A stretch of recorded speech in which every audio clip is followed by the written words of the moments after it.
அஸ்ஸலாமு அலைக்கும் வரஹ்மத்துல்லாஹ். அன்பார்ந்த அருமை சகோதர சகோதரிகளே, அல்லாஹ் ரப்புல் ஆலமீன் சிலருடைய பிரார்த்தனையை ஏற்றுக்கொள்ளவே மாட்டான்.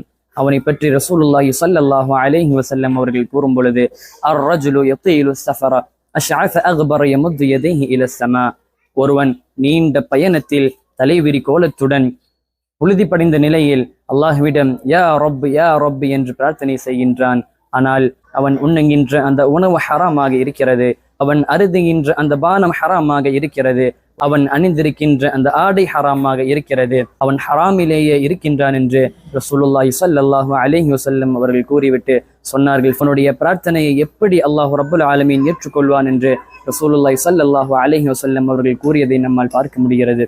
ஃபதீலத்து ஷைக் இமாம் இப்னுல் உஸைமீன் ரஹ்மத்துல்லாஹி அவர்கள் கூறினார்கள், அசுத்தமான மது போதை போன்றவற்றையும் அதே போல பொருளாதாரத்தில் வட்டியை போன்றவற்றிலும் அல்லாஹ் ரப்புல் ஆலமீன் ஏற்றுக்கொள்ள மாட்டான் என்றார்.